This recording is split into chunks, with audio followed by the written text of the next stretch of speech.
ആത്മീയ ഭോജ്യത്തിൽ ഇന്ന് നാം വിചിന്തനം ചെയ്യുന്നത് ദുഃഖവെള്ളിയുമായി ബന്ധപ്പെട്ട ഒരു കാര്യമാണ്. ദുഃഖവെള്ളി എന്തിനു വേണ്ടിയുള്ളതാണ്? നാം ദുഃഖിച്ചിരിക്കാൻ വേണ്ടിയുള്ളതാണോ? അല്ല. പിന്നെ എന്താണ് നാം ചെയ്യേണ്ടത്? അതാണ് ഈ ഒരു ദിവസം നമ്മൾ വിചിന്തനം ചെയ്യുന്നത്. ദുഃഖവെള്ളി എന്ന് കേൾക്കുമ്പോൾ ചിലർക്ക് തോന്നിയേക്കാം ദുഃഖിച്ചിരിക്കാനാണ്. അതല്ല.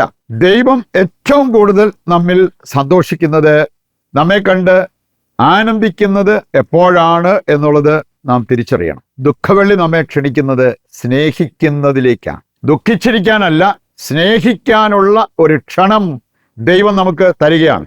കാരണം സ്നേഹം എന്താണെന്ന്, ദൈവം നമ്മെ എത്രമാത്രം സ്നേഹിക്കുന്നു എന്ന് ദുഃഖവെള്ളിയിലേക്ക് നോക്കിയാൽ, ക്രൂശിതനായ കർത്താവിലേക്ക് നോക്കിയാൽ നമുക്ക് കാണാൻ പറ്റും. നമുക്ക് കാണാൻ സാധിക്കും. ചില കുട്ടികളൊക്കെ വേണേ അമ്മയുടെ അടുത്ത് എന്ന് ചോദിക്കും, അമ്മ എന്നെ സ്നേഹിക്കുന്നുണ്ടോ? അമ്മ എന്നെ എത്രമാത്രം സ്നേഹിക്കുന്നുണ്ട്? അങ്ങനത്തെ നിഷ്കളങ്കമായ ചോദ്യങ്ങൾ മക്കളുടെ ഭാഗത്ത് നിന്നും ഉണ്ടാകുന്നത് മാതാപിതാക്കൾ കണ്ടിട്ടുണ്ടാകാം. ഒരു കാര്യം പറഞ്ഞിരിക്കുന്നത്, ക്രൂശിതനായ കർത്താവിലേക്ക് നോക്കുമ്പോൾ നാം മനസ്സിലാക്കുന്നത് മൂകഭാഷയിൽ കർത്താവ് സംസാരിക്കുകയാണ്. ഞാൻ നിങ്ങളെ ഇത്രമാത്രം സ്നേഹിക്കുന്നു. നമ്മൾ ദൈവത്തോട് കർത്താവെ നീ എന്നെ എത്രമാത്രം സ്നേഹിക്കുന്നു എന്ന് ചോദിക്കുമ്പോൾ മൂകഭാഷയിൽ കുരിശുരൂപത്തിൽ നിന്ന് കർത്താവ് നമ്മോട് പറയുകയാണ്, ഞാൻ നിങ്ങളെ ഇത്രമാത്രം സ്നേഹിക്കുന്നു. കുരിശു മരണത്തോളം നമ്മെ സ്നേഹിക്കാൻ സന്നദ്ധനായ യേശുവിനെ കുറിച്ച്, ക്രൂശിതനായ കർത്താവിനെ കുറിച്ചാണ് ഇന്ന് നാം ധ്യാനിക്കുന്നത്, വിചിന്തനം ചെയ്യുന്നത്. റോമാലേഖനം 5-ാം അധ്യായം 7-8 വചനങ്ങൾ എടുക്കുമ്പോൾ എൻ്റെ കാതലായ സന്ദേശം നമുക്കറിയാം. സ്നേഹിതന് വേണ്ടി പോലും ആരെങ്കിലും മരിക്കാൻ തയ്യാറായെന്ന് വരില്ല. പക്ഷേ നമുക്ക് വേണ്ടി കർത്താവ് ചെയ്തത്, നാം പാപികളായിരിക്കെ അവൻ നമുക്ക് വേണ്ടി മരിച്ചു. അങ്ങനെ നമ്മോടുള്ള സ്നേഹം അവിടുന്ന് പ്രകടമാക്കി. എന്തിനാണ് ഇത്രമാത്രം കർത്താവ് നമ്മെ സ്നേഹിച്ചത്? നാം സ്നേഹിക്കുന്നവരായിട്ട് മാറുവാൻ. അതുകൊണ്ടാണ് ഞാൻ പറഞ്ഞത്, ദുഃഖവെള്ളി എന്ന് പറഞ്ഞ് ഇന്ന് നമ്മൾ ദുഃഖിച്ചിരിക്കുന്നതിനേക്കാൾ എനിക്ക് ദൈവം എന്നെ സ്നേഹിച്ചതുപോലെ എനിക്കും ദൈവത്തെ സ്നേഹിക്കാൻ പറ്റണം, പരസ്പരം സ്നേഹിക്കാൻ പറ്റണം. യോഹന്നാന്റെ സുവിശേഷം 15-ാം അധ്യായം 12-ാമത്തെ വചനം നമുക്ക് തരുന്ന സന്ദേശം അതാണ്.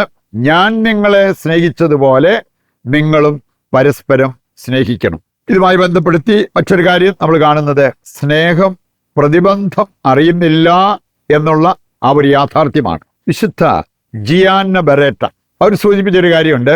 സൂര്യനും പ്രകാശവും തമ്മിൽ എത്രമാത്രം ബന്ധമുണ്ടോ അത്രമാത്രം ബന്ധമുണ്ട് സ്നേഹവും സഹനവും തമ്മിൽ. സ്നേഹത്തിൽ വളർന്നവർ ഒരിക്കലും സഹനത്തെക്കുറിച്ച് പരാതി പരിഭവം പറയത്തില്ല. അതല്ലെങ്കിൽ അളന്നു തൂക്കി ആ സഹനമെടുക്കാൻ അവര് പരിശ്രമിക്കത്തില്ല. എത്രമാത്രം നമ്മൾ സ്നേഹിക്കുന്നോ അത്രമാത്രം സഹനമെടുക്കാനുള്ള ആ വലിയ മനസ്സ് നമുക്കുണ്ടാകും എന്നുള്ളത് നാം തിരിച്ചറിയണം. അന്ത്യോക്യയിലെ വിശുദ്ധ ഇഗ്നേഷ്യസ് കൈകാലുകൾ ചങ്ങലകളാൽ ബന്ധിക്കപ്പെട്ട് സിംഹങ്ങളുടെ മടയിലേക്ക് എറിയപ്പെടാൻ പോകുന്ന സാഹചര്യത്തിലും പ്രാർത്ഥിച്ചാ പോയത്. അസ്വസ്ഥനായിരുന്നില്ല, പ്രാർത്ഥിച്ച് വലിയ ഒരു ആത്മീയ ദർശനത്തോടു കൂടിയാ പോയത്. അതുകൊണ്ട് തന്നെ അദ്ദേഹത്തിനുണ്ടായ ഒരു അനുഭവം, ഇരുമ്പ് ചങ്ങല പവിഴമാല പോലെ അനുഭവപ്പെട്ടു എന്ന് അദ്ദേഹം വിളിച്ചു പറയുന്നത് നമുക്ക് കാണാൻ പറ്റും. സ്നേഹവും സഹനവും തമ്മിൽ അത്രമാത്രം ബന്ധമുണ്ട് എന്ന കാര്യം നാം തിരിച്ചറിയേണ്ടതാണ്. ഉൽപ്പത്തി 29-ന്റെ 20-ാമത്തെ വചനം എടുത്താൽ, യാക്കോബിന് റേച്ചലിൽ ഒരു പ്രണയമുണ്ടായിരുന്നത് കൊണ്ട് അവൾക്ക് വേണ്ടി ഏറ്റെടുത്ത സഹനം വെറും നിസ്സാരമായിട്ട് അവന് കാണാൻ സാധിച്ചു എന്നുള്ളത് ആ വചനഭാഗം നമ്മെ ഓർമ്മിപ്പിക്കുന്ന ഒരു കാര്യമാണ്. മൂന്നാമതായിട്ട് നമ്മൾ അറിഞ്ഞിരിക്കേണ്ടത്, ദൈവം കരയുന്നത് എപ്പോഴാണ്? നമ്മളൊക്കെ കരയാനുള്ള കാരണങ്ങൾ നമുക്കറിയാം. അങ്ങനെയുള്ള കാരണങ്ങളാണോ ദൈവം കരയുന്നതിന് കാരണമാവുക? ദൈവം കരയുന്നത് രോഗം വരുമ്പോഴല്ല, സഹനം വർദ്ധിക്കുമ്പോഴല്ല, പണം കൈവിട്ടു പോകുമ്പോഴല്ല.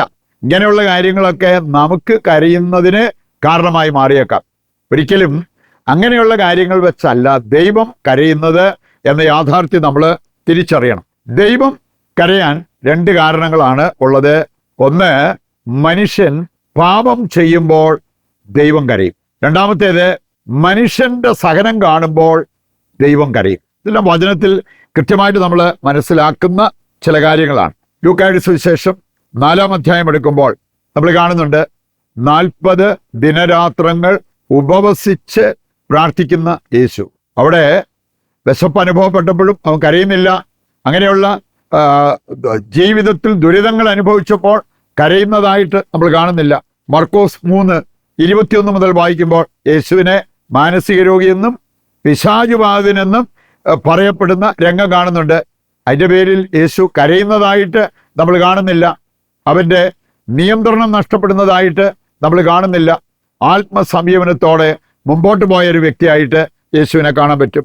യെശയ്യാ 50:6 മുതൽ വായിക്കുമ്പോൾ അവിടെ പറഞ്ഞിട്ടുണ്ട്, അടിച്ചവർക്ക് പുറവും താടിമീശ വലിച്ചു പറിച്ചവർക്ക് മുഖവും കാണിച്ചു കൊടുത്തവനാണ് യേശു.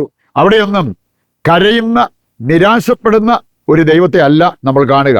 പറഞ്ഞ പോലെ ദൈവം കരയാൻ 2 പ്രധാനപ്പെട്ട കാരണങ്ങളാണ്. ഒന്ന് മനുഷ്യന്റെ പാപം, രണ്ടാമത്തേത് മനുഷ്യന്റെ സഹനം. ജെറമ്യായുടെ പുസ്തകം 13:17 വചനം എടുക്കുമ്പോൾ അവിടെ നമ്മൾ കാണുന്നുണ്ട്, മനുഷ്യന്റെ അഹങ്കാരത്തെ ചൊല്ലി ദൈവത്തിന്റെ ആത്മാവ് കഠിനമായി കരയുന്ന രംഗം. യോഹന്നാൻ 11:35 വായിക്കുമ്പോൾ യേശു കണ്ണീർ പൊഴിക്കുന്ന ഒരു രംഗം അവിടെ നമുക്ക് കാണാൻ സാധിക്കും. ലാസറിന്റെ കുടുംബത്തെ ചൊല്ലി മനുഷ്യൻ സഹിക്കുമ്പോൾ ദൈവം കരയുന്നതായിട്ട് നമുക്ക് കാണാൻ പറ്റും. ഇനി നമ്മൾ കാണുന്നു, മനുഷ്യന്റെ പാപം ഏറ്റെടുത്ത ഒരു ദൈവമാണ് യേശു ക്രിസ്തു. 2 കൊരിന്തോസ് 5-ാം വചനത്തിൽ നമ്മൾ കാണുന്നത് നമ്മുടെ പാപം അവൻ ഏറ്റെടുത്തു എന്നുള്ളതാണ്. 2 കൊരിന്തോസ് 5 അതിൻ്റെ 19 വചനം എടുക്കുമ്പോൾ അവിടെ നമ്മൾ കാണുന്നുണ്ട്, ലോകത്തെ ദൈവവുമായി രമ്യതപ്പെടുത്താൻ വന്നവനാണ് യേശു ക്രിസ്തു. തൻ്റെ കുരിശു മരണത്തിലൂടെ അവന് സാധ്യമായത് ആ ഒരു കാര്യമാണ്. അതുകൊണ്ട് തന്നെ നമ്മൾ ദൈവമക്കളായി നമ്മൾ ദൈവവുമായിട്ടും നമ്മുടെ സഹോദരങ്ങളുമായിട്ടും രമ്യതപ്പെട്ട് ജീവിക്കാൻ വിളിക്കപ്പെട്ടവരാണ്. അങ്ങനെയുള്ള കാര്യങ്ങളാണ് ഈ ദിവസം നമ്മുടെ ജീവിതത്തിൽ സാധ്യമാകേണ്ടത്. ഇനി മറ്റൊരു കാര്യം നമ്മൾ മനസ്സിലാക്കിയിരിക്കേണ്ടത്, ദൈവമക്കളായി നമ്മളും കരയാൻ ദൈവം ക്ഷണിക്കുന്നുണ്ട്. എപ്പോഴാണ്, എന്തിനാണ് എന്നുള്ളത് കർത്താവ് നമ്മെ ഓർമ്മിപ്പിക്കുന്നുണ്ട്. ലൂക്കാ 18:7 വചനം വായിച്ചാൽ, രാവും പകലും തന്നെ വിളിച്ച് കരയുന്നവരുടെ കാര്യം കർത്താവ് നടത്തി കൊടുക്കാതിരിക്കുമോ? നമുക്ക് വേണ്ടി, മറ്റുള്ളവർക്ക് വേണ്ടി നമ്മൾ കരഞ്ഞു പ്രാർത്ഥിക്കുമ്പോൾ അവിടെ ദൈവം പ്രവർത്തിക്കും എന്നുള്ളത് കർത്താവ് നമ്മെ ഓർമ്മിപ്പിക്കുകയാണ്. പ്രത്യേകിച്ച് പാപികളുടെ മാനസാന്തരത്തിന് വേണ്ടി, ആത്മാക്കളുടെ രക്ഷയ്ക്ക് വേണ്ടിയൊക്കെ കരഞ്ഞു പ്രാർത്ഥിക്കാനുള്ള ആ ഒരു ക്ഷണം ദൈവം നമുക്ക് നൽകുന്നുണ്ട്. രണ്ടാമതൊരു രംഗം നമ്മൾ കാണുന്നുണ്ട്, ജോയൽ 2:17 അവിടെ പറഞ്ഞിരിക്കുകയാണ്, പുരോഹിത, ആകാശത്തിനും ഭൂമിക്കും മധ്യേ കരങ്ങൾ വിരിച്ചു പിടിച്ച് ദൈവത്തിൻ്റെ കരുണയ്ക്ക് വേണ്ടി നീ പ്രാർത്ഥിക്കുക, ദൈവജനത്തിനു വേണ്ടി മാധ്യസ്ഥം വഹിച്ച് പ്രാർത്ഥിക്കുക. നാം എല്ലാവരും രാജകീയ പുരോഹിത വംശത്തിൽപ്പെട്ടവരാണ്. ഈ രീതിയിലുള്ള പ്രാർത്ഥനയ്ക്ക് വിളിക്കപ്പെട്ടവരാണ് നാം എല്ലാവരും. അവസാനമായിട്ട് എസെക്കിയേൽ 9:4 വചനം വായിച്ചാൽ, ദേശത്ത് നടമാടുന്ന മ്ലേച്ഛതകൾ കാണുമ്പോൾ നീ കർത്താവിനോട് കരഞ്ഞ് നിലവിളിച്ച് പ്രാർത്ഥിക്കണം, കണ്ണീരൊഴുക്കി പ്രാർത്ഥിക്കണം.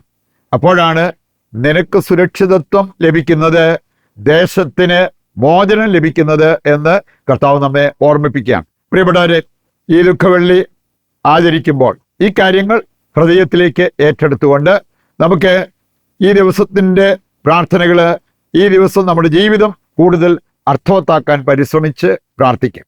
ഞങ്ങൾക്ക് വേണ്ടി ക്രൂശിതനായ യേശുവേ, അങ്ങയുടെ സ്നേഹത്തിൻ്റെ മുമ്പിൽ ഞങ്ങൾ ശിരസ് നമിക്കുന്നു. ഞങ്ങളുടെ പാപം അവിടുന്ന് ഏറ്റെടുത്ത് ഞങ്ങളുടെ പാപത്തിന് പരിഹാരം ചെയ്തുകൊണ്ട് ഞങ്ങളെ പിതാവായ ദൈവവുമായി രമ്യതപ്പെടുത്തിയതിന് ഞങ്ങൾ നന്ദി പറയുന്നു. അങ്ങ് ഞങ്ങളെ സ്നേഹിച്ചതുപോലെ ഞങ്ങളും അങ്ങയെ സ്നേഹിക്കാനും ഞങ്ങൾക്ക് വരമരുളണമേ. മേലിൽ പാപം ചെയ്യാതിരിക്കാനും അങ്ങയോടുള്ള സ്നേഹത്തെ പ്രതി ഞങ്ങളുടെ സഹനം പരാതി പരിഭവം കൂടാതെ എടുക്കാനും ഞങ്ങളെ പഠിപ്പിക്കണമേ.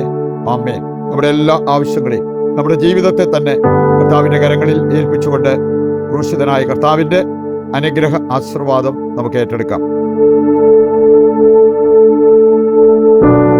നമ്മുടെ കർത്താവ് ഈശോ മിശിഹായുടെ കൃപയും പിതാവായ ദൈവത്തിൻ്റെ സ്നേഹവും ക്രൂശിതനായ കർത്താവിൻ്റെ രക്ഷയും സമാധാനവും അനുഗ്രഹങ്ങളും ഞങ്ങളോടുകൂടിയും ഞങ്ങളുടെ ഭവനത്തിനും ഉണ്ടായിരിക്കട്ടെ. പിതാവിൻ്റെയും പുത്രൻ്റെയും പരിശുദ്ധാത്മാവിൻ്റെയും നാമത്തിൽ ആമേൻ.